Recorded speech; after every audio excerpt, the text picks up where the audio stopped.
Hello, everyone. Welcome to another live stream. It's February the 6th, 2024, and it's a Tuesday. It's a slightly different time. It's a later time, 10 p.m. Central Time. Um, and that's because I was busy. I had a busy day. I had a busy evening, and so I couldn't have done the live stream sooner. And so here I am at 10 p.m. Central Time, live from Madison, Wisconsin, the state capital. The capital. Madison is the capital of Wisconsin. So um, let's see who else joins. Maybe I'll wait for a few minutes to see who's tuning in. Please say hello as soon as you join so that I can know who's here. And by now, I already know a lot of the folks who typically would tune in for my live streams. So if you are here, please say hello and let me know you're here. And if you're tuning in for the first time, please write where you're joining from. There's breaking news to discuss. And some of you may already know this, and some of you may not. But I have my, I'm always paying attention to the news. I'm always trying to stay in touch with the latest updates. I have my phone with news apps and I have the notifications on. So whenever there's a breaking news, I get the update and then I click and read the details. And obviously, every morning I wake up and I look at the news. So Terry, my friend Terry is here from South Dakota. Terry, welcome. I am going to go ahead and tell you the breaking news. Ronna McDaniel, who is the chair of the Republican National Committee, she's stepping down after the South Carolina primary, according to the latest reports. The South Carolina GOP primary is coming up soon. It's later this month. And it is being reported that Ronna McDaniel, the chairwoman of the RNC, is going to be stepping down after the South Carolina primary. And reportedly, Ronna McDaniel has informed former President Donald Trump about her plans to step down. This is major news. And who's here? Sherry. Milwaukee here. Sherry from Milwaukee, thank you for joining. Thanks so much. Yeah, I'm broadcasting from Madison, and we have a viewer here from Milwaukee. So wonderful to see that. Thanks for tuning in. This is big news, and I mean this comes as a surprise to a lot of people. And I think tomorrow we are going to see more reactions pour in. I'm sure tomorrow when you turn on the news channels in the morning, there will be lots of discussion on this reported departure of Ronna McDaniel. She is still the RNC chair, but she's planning to step down. Sheriff of YouTube from Montreal, Canada. Montreal, Canada. Thank you for coming. Sheriff of YouTube writes, home of Justin Trudeau. Okay. Well, yeah, maybe see my YouTube channel is about social and political issues, both domestic and international. So maybe I'll talk about Canadian politics in one of the live streams. I have done that. I have actually talked about, I think, a few things that happened in Canada. It was quite a while ago. I think there might be at least one podcast episode in which I talked about some current affairs at the time of Canada. But maybe I'll be talking about Canada again. You know, our big neighbor, Canada. We have trade relationship. People go back and forth. We have a massive border that we share with Canada, so we can talk about some Canadian, social and political issues. But I am glad that my my YouTube channel is reaching a lot of people, and I know Sheriff of YouTube, that's the name that you have here. Um, you have joined my live stream before. I remember that. So thank you for tuning in from Canada. Canada is a beautiful, beautiful, beautiful, beautiful country, no doubt. I've been to Canada. I visited. It was years ago, but I've been to Canada, Toronto. Okay, so as I was saying, people will have different reactions.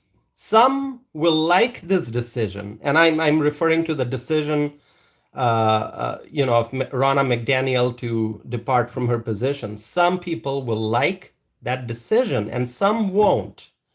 Some support Ronna McDaniel, and some don't, and that's the nature of. What's important to keep in mind, the reason why this is such a significant news, it's not just about the fact that the RNC chair is planning to step down. It's about the timing. It's about the timing. It's important to keep in mind that we are already in the election cycle. We were in the election cycle in 2023, and now this is the year of the election. January is behind us. We are in February, and we are moving forward in full speed. I mean, there are 24 hours in a day, but when you're in an election cycle, it seems like time is moving so fast. And so this decision, when we are already in an election cycle, the head of the RNC, the chairwoman of the RNC is planning to step down from her position. This is significant, and people have questions. What's going to happen? What's ahead? Is there going to be a leadership vacuum, or is somebody going to step in right away to take over that role and to move forward? Very, very, very, very, very interesting development. Okay, let me look at the live chat window. Sherry writes, thanks for keeping us informed. Well, thank you. Thank you for watching my YouTube channel. I do my best to try to bring the latest and the most important news updates to you. Obviously, this is not a 24-hour news channel, so I can't talk about all the things that I want to talk about, but I try to pick the most important issues of the day that I think I need to discuss and things that I have opinions on. My friends, going back to the discussion, let's not forget the Republican National Convention is coming up. And it will be held in July. And where will it be held? In Wisconsin. Which city will it be held in? Milwaukee. And Sherry is joining from Milwaukee, Sherry. So Sherry, if you're still tuned in, let me know. Are you excited about the RNC, the Republican National Convention, being held in Milwaukee? Let me know your answer, okay? But it's obviously a very, very big event, national event, and it's of international significance. It's a big national event, but the significance of the Republican National Convention is actually going to be international, because we have our international allies who are looking at the politics of America and waiting to see what happens, right? And whoever is in the White House, whichever administration is in power, Democrat or Republican, has takes actions that affect not just the people of America, but has impacts on the global economy. And so it's important, especially at a time like this, when we see that there are military conflicts and political unrest in different parts of the world. Given the global scenario right now, people are waiting to see, is it going to be Joe Biden reelected, or is it going to be Donald Trump back in office as the president in 2025? Who's it going to be? Will the Democrats stay in power, or will the Republicans regain control of the White House? Is it going to be a Democrat-controlled Senate? Is it going to be a Republican-controlled Senate going forward? Will the Republicans maintain majority in the House and maybe increase the number of seats that they have in the House, or will the House flip and the Democrats regain control? I mean, there are so many questions, and we just have to wait and see what happens. So, the Republican National Convention is an extremely important event, and it's going to be held in Milwaukee, Wisconsin. It's coming up in July. And the news that we hear right now, the news that we received today, that Ronna McDaniel is planning to step down as the chairwoman of the RNC, it likely means that the convention, when it takes place in July, it likely means that the convention will take place with a new chairperson in power. And the question is, who is it going to be? Who is going to take over the role of the chairperson of the RNC if and when Ronna McDaniel steps down, as it's being reported? I don't know the answer. It's still breaking news. There are more questions than answers at this point, but obviously the political analysts and the commentators and, political strategists, the grassroots activists all over the country, they are talking about it. And the news broke today, so tomorrow I think a lot of people will find out and they'll talk about it, and there will be speculation. Who's going to fill the chair of the RNC. Okay, so let's see. Terry writes, criticism has come out about how RNC is spending its money.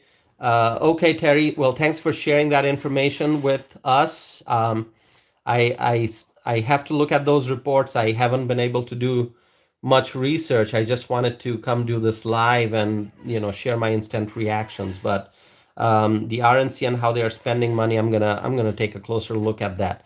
And also, Sherry writes absolutely, which I think Sherry means that there's a lot of excitement about the RNC being held in Milwaukee. Obviously, there's a lot of excitement, and economically, it's a good thing. The RNC coming to Wisconsin, it will definitely boost the Wisconsin economy. It's going to help the businesses in the Milwaukee area. And I'm sure that before and after the convention, a lot of people will not just stay in Milwaukee, but they are going to branch out, maybe go visit other tourist destinations in Wisconsin. And so that's going to help the Wisconsin economy significantly. So going back to the topic, it seems that it may still be an if McDaniel steps down, unless it happens, it hasn't happened, right? So the day she actually steps down, officially departs from her role, that's the day we can say, okay, now the RNC chairman has departed and it's time for a new person. In politics, even if you think you still don't know unless something happens, because things change, the variables change so much. The world of politics is just unpredictable, and most importantly, right now, it's even more unpredictable, I think, given the nature of politics. So these are the news reports. Ronna McDaniel planning to step down after the South Carolina primary, and multiple reports are already out there that she will be departing from that position soon. Now, right now, Ronna McDaniel is in her fourth term as the chair of the RNC. Fourth term, okay? And it seems to me that there are many Republicans who want change, right? Who want change. And I think in general, there seems to be a hunger for change, especially after somebody is in a particular position for multiple terms. So Ronna McDaniel in her fourth term as the chair of the RNC, clearly there are people in the party who want change. They want a fresh face. They want new energy. They want new ideas, bold ideas. And then there are those who want someone experienced. There are those who would like to see Ronna McDaniel stay in power because she has been there for a while. She has experience, and there are people who would not want to see Ronna McDaniel leave, particularly in an election year. And so different viewpoints, different opinions. And that's common in politics, you know. People have different views, different opinions. And you know, let me talk about the chair of the RNC, that position, not any particular person, not Ronna McDaniel or anyone else, but that position. It's a leadership role. It's a very, very important role. To be the chairperson of the Republican National Committee, that's a very important role. And any leadership position like that can be very, very challenging. People who are in such positions are often criticized and blamed for things that go wrong. And of course, they also receive credit for things that they achieve. And when, you know, the party can, secures a lot of victory, and when things are going well, the chair of the RNC gets credit. But overall, I think these positions are very challenging because as soon as somebody is in that role, something goes wrong, the slightest mistake or the slightest miscalculation, and the person gets blamed, right? Um, Let me look at the live chat window. Right. I mean, Terry writes that anyone can still call Ronna McDaniel and ask for advice. That's very true. That's very true. Now, Ronna McDaniel, if she steps down officially, does that mean that she is going to just vanish from the political scene? Absolutely not. I mean, with her experience, she's still going to be there. And the new chair, whoever that is going to be, if the new chair says, you know, I want to get Ronna's advice on this thing, yeah, they can call Ronna McDaniel and ask for advice. Or the new chair may say, you know what, I've got different ideas, I've got different perspective. I'm going to implement new policies, new ideas, bring change, take the party in a different direction, have new strategies. And so, we're just going to go ahead with whatever ideas we have. So new people may come in, and they may not want to consult with Ronna McDaniel, or they may want to consult with Ronna McDaniel. I think we're going to have to wait and find out. But it's one thing is pretty obvious based on the new reports, and that is, there's change coming. There's change coming in the Republican Party, and it's not just change. It's change at a very critical juncture. I mean, this is 2024. It's not just an important year for the Republican Party. It's an important year for our country. It's an important year for the world. Depending on who wins the November 2024 election, the country, the economy can go in very different directions. If Joe Biden wins re-election, then we already know the kinds of policies that there will be. I mean, if Joe Biden wins re-election, can we expect that the border will be secure? I don't think so. I think the border is just going to remain open if Joe Biden stays in power. If Trump wins the presidency, if Trump comes back to the Oval Office, then we have hope. Then we can expect that there will be border security. We can expect that Trump and his administration will do whatever they can do in their power to secure the southern border.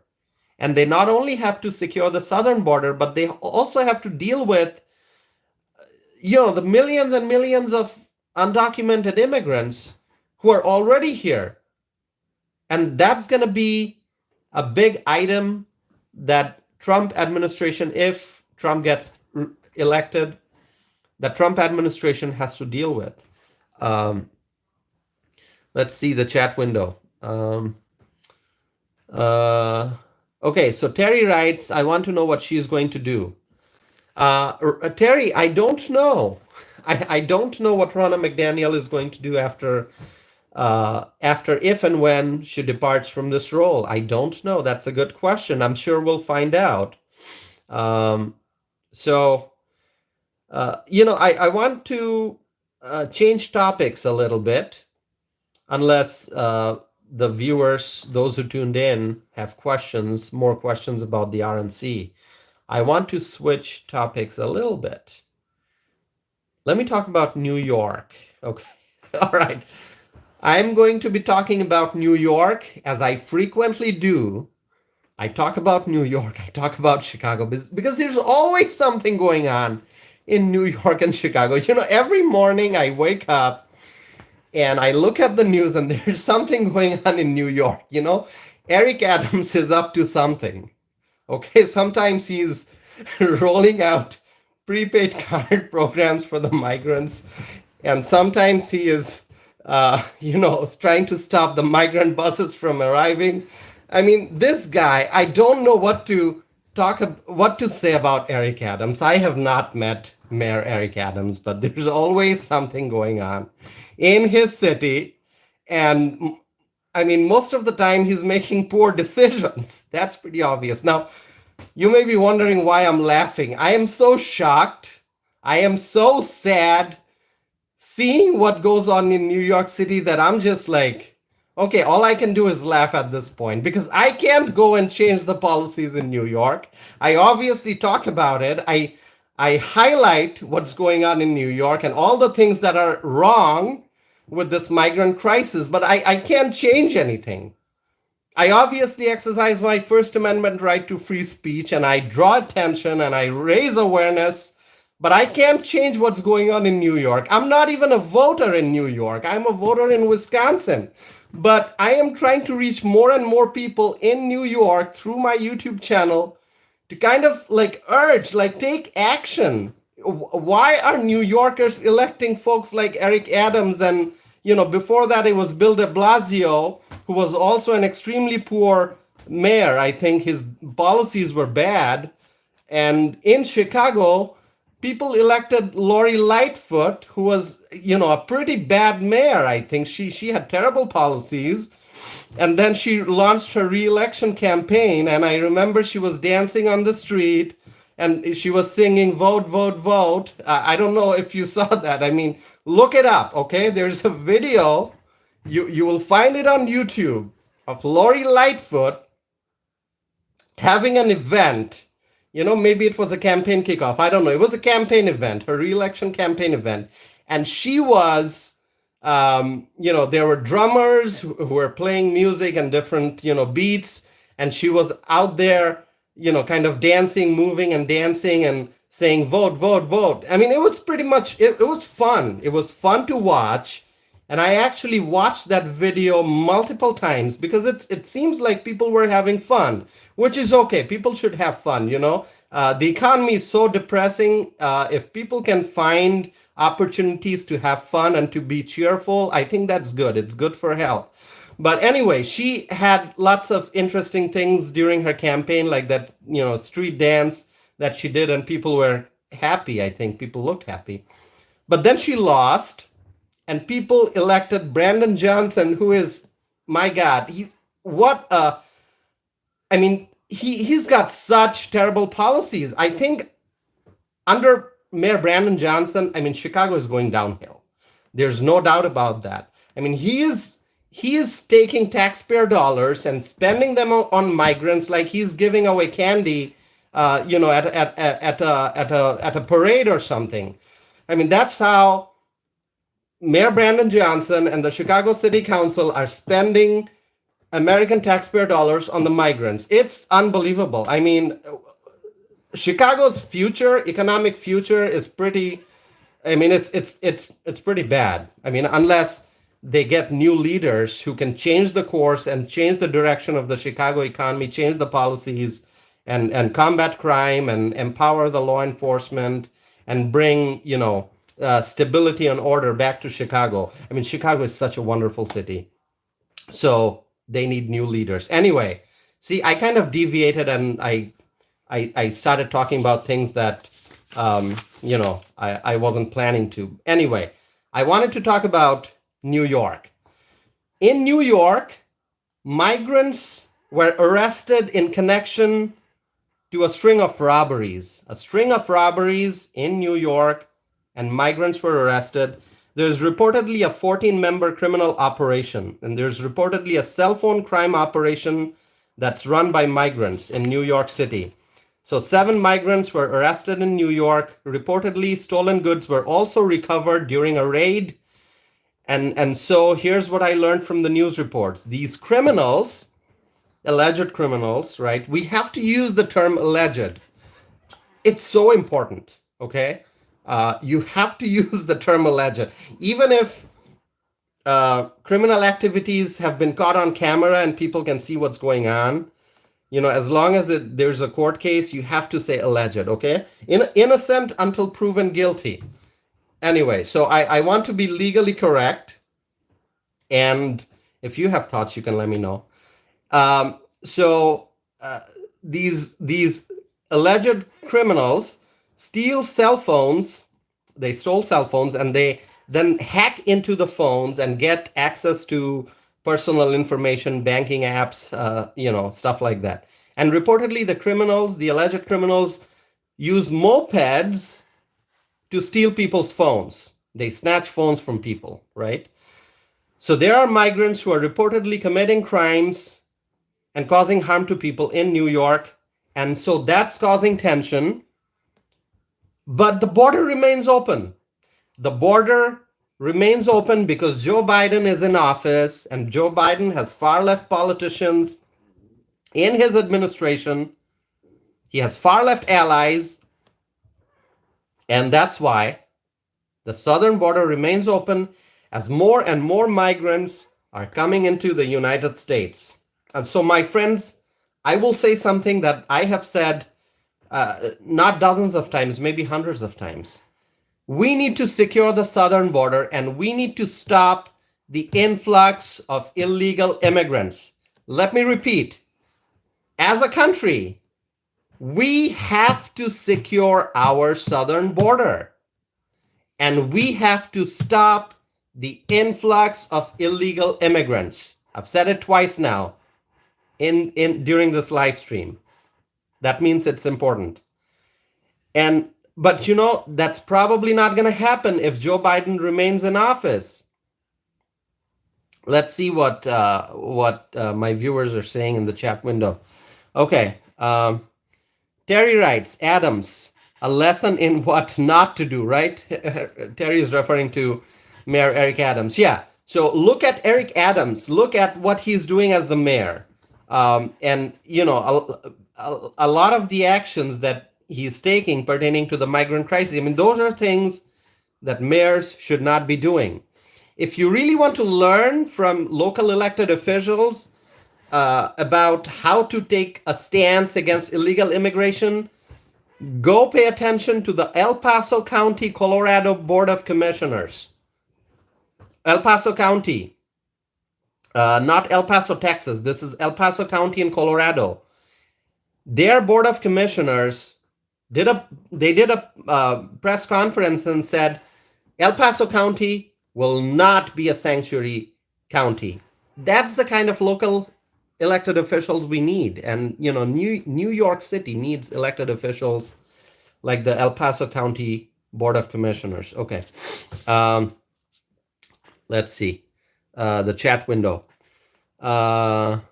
Terry writes, police came by and confiscated their mopeds because they aren't licensed, but they can arrest the alleged. Yeah, I saw the news.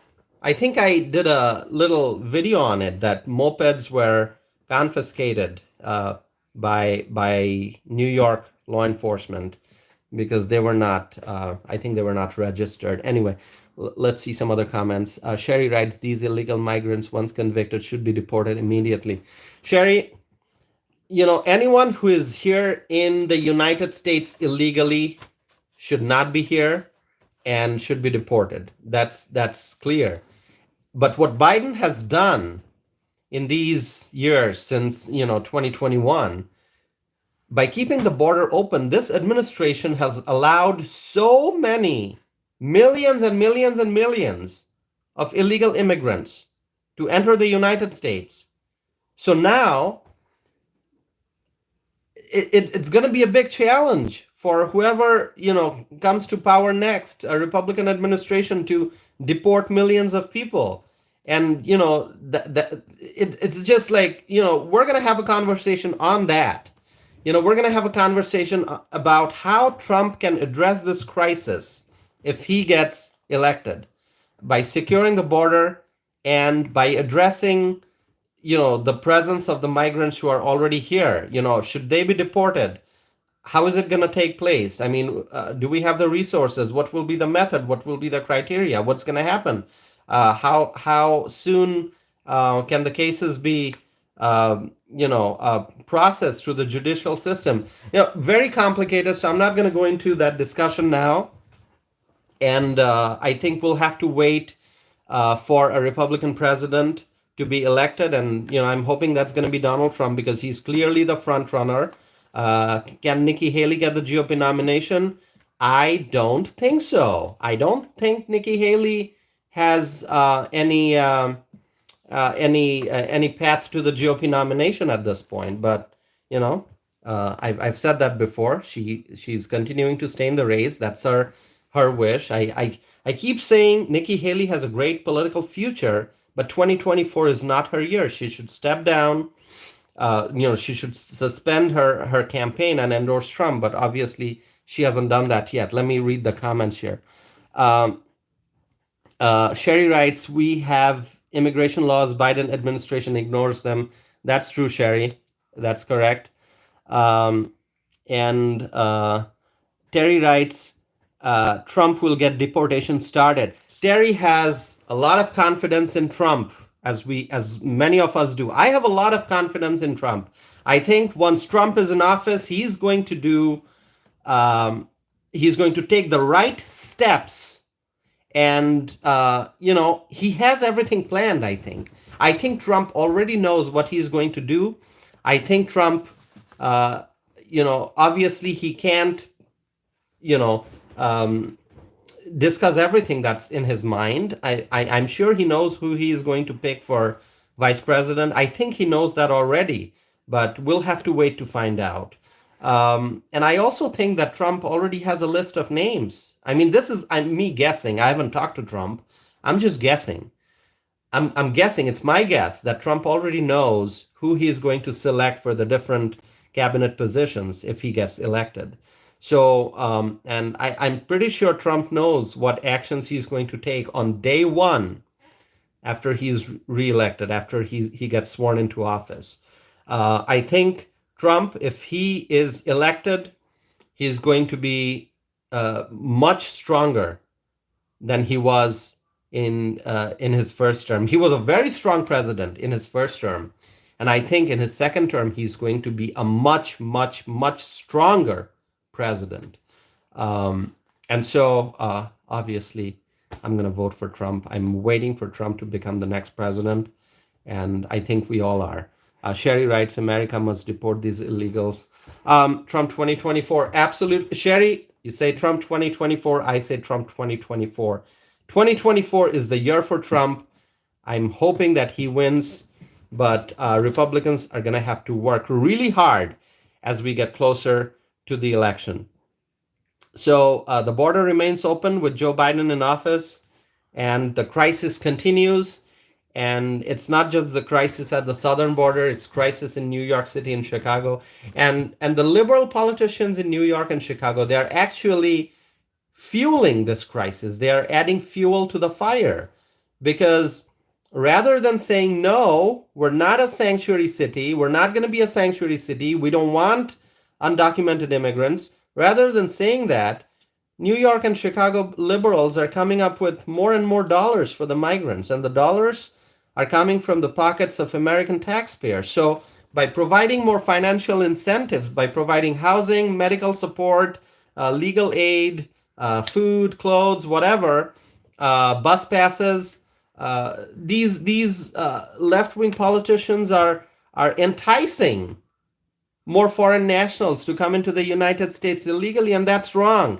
And so we not only need a Republican president, we not only need a Republican-controlled U.S. Senate, we not only need a Republican-controlled U.S. House, we need conservative Republican politicians in positions of power in state and local government. So when you are looking at local elections, if you are looking at mayoral elections, you're electing city councilors, village board members, town board members, county board members, mayors. look for conservative candidates who are going to put Americans first.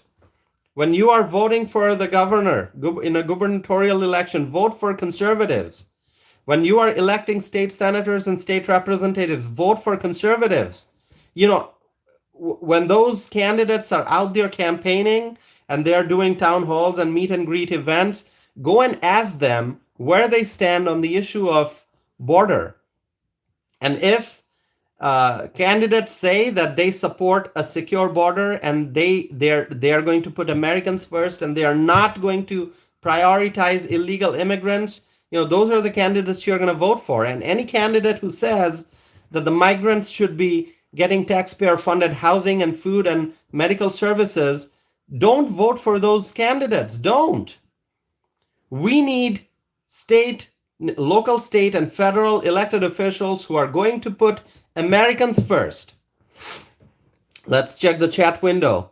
Terry writes that these sanctuary supporters do not want to admit their mistake. Yeah, they don't. I mean, as I said, Terry, if Eric Adams wants, he could do a press conference. If Eric Adams just sends out a press advisory saying that, hey, tomorrow 8 a.m. in the morning, I'm going to do a press conference and I'm going to declare that New York will no longer be a sanctuary city.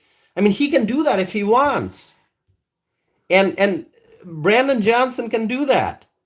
Gavin Newsom can do that in California. J.B. Pritzker can do that in Illinois. J.B. Pritzker can say that, hey, we're going to reverse this decision. We're not going to be a sanctuary state anymore. But they're not doing that. These politicians, Eric Adams, Brandon Johnson, they try to prevent the migrant buses from arriving in New York and Chicago. But they're not saying, hey, we're not going to be a sanctuary city anymore. But that's what the El Paso County commissioners did in Colorado. They said, we are not going to be a sanctuary county. And they urged the nonprofits to not help the migrants, because if you give housing to the migrants, then more migrants are going to be coming to Colorado Springs, to El Paso County. Migrants from Denver, because Denver is at a breaking point. Denver cannot handle the pressure anymore. There are so many undocumented immigrants in Denver that Denver is running out of resources. So now the migrants are finding other places to go to in Colorado. And reportedly, a Denver government agency is giving bus passes to the migrants so they can go to other places. And so that's how the migrants are going to Colorado Springs. But El Paso County commissioners, they took the right decision and said that El Paso County will not be a sanctuary county. That's something that Mayor Adams can do tomorrow if he wants. He can make a statement. Now, obviously, there will be advocates from New York who are going to oppose him if he does that, because there are many advocates who want migrants to keep coming to New York. But, Eric Adams can do the right thing. He can do the right thing. He can put Americans first. And he can say that New York City will no longer be a sanctuary city, but that's not happening. He's not doing that. Brandon Johnson is not doing that. And so we see, as we move forward, we see a clear difference between sanctuary communities and other communities that are putting Americans first. And so I think it's eye-opening for the American voters, because people can see which politicians really care about the Americans. And so in local, state, and federal elections going forward, choose the candidates who are putting Americans first. My friends, we are at the 39-minute mark. It's almost 40 minutes. Let me see if there are more questions. I don't have a whole lot to add to what I've already said. Sherry writes, Michaels for governor. Sherry, which Michaels are you referring to? Please write the full name. I think I know who you're referring to, but I just want to be sure. So write the full name so we can know. Okay. I mean, we had Mr. Michaels who ran for governor in 2022 here in Wisconsin. Are you referring to the same Mr. Michaels? Let me know. Okay, Terry writes, everybody should seriously consider running for local or school board or councils. It's not brain surgery. I did it. You can too. Great message, Terry. Wonderful message. I am so glad you wrote that, because you know what? If you as, an American living wherever you're tuning in from, I know that I have viewers from California and New Mexico and Arizona and Mississippi, Alabama, Texas, Illinois. I know there are people from various states who tune in during my live streams, who watch my YouTube channel. So no matter where you are watching from, this is a message for you. If you are an American, if you are an American citizen, and you don't like what you're seeing in your community, run for office. Run for school board if you want to change policies. Run for city council. Run for village board. Run for town board. Run for county board. Run for mayor. Run for state assembly. Run for state senate. If you want to make your voice heard, there are many ways to do that. If you want to bring about change, there are many ways to do that. And one of them is running for office. Run for office. If you don't like what your school board is doing, run for a school board position. If you see that your mayor is taking taxpayer dollars and giving those dollars to the migrants, run for mayor and try to bring about change in your community. People will have to mobilize. People will have to be, be active in policy making and running for office and bringing about change. Sherry writes, yes. So Sherry, you're okay. I get it. You're referring to Mr. Michaels, who ran for governor in Wisconsin in 2022. Unfortunately, he was not able to win. So I think you want him to run again. I think that's your message. If I'm wrong, please point out. Sherry writes, good night, everyone. Sleep well. Well, good night, Sherry. And I know I've just passed the 42-minute time mark. I think I'm going to close this by the 45-minute time mark if people have nothing more to add. Before I conclude, I just want to say that I really appreciate you all tuning in for my live stream. I try to be consistent with maintaining a schedule. I think my preferred time is 9 p.m., but life is busy and I have, things going on in personal life. And so, sometimes I have to be out, sometimes I have to do other things. And so I can't do the live stream at the same time every single day.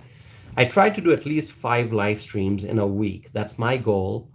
And it also depends on what else is going on. So, if people are busy watching the Grammys on Sunday night, then I'll probably not do a live stream. If people are busy watching Super Bowl Sunday is coming up.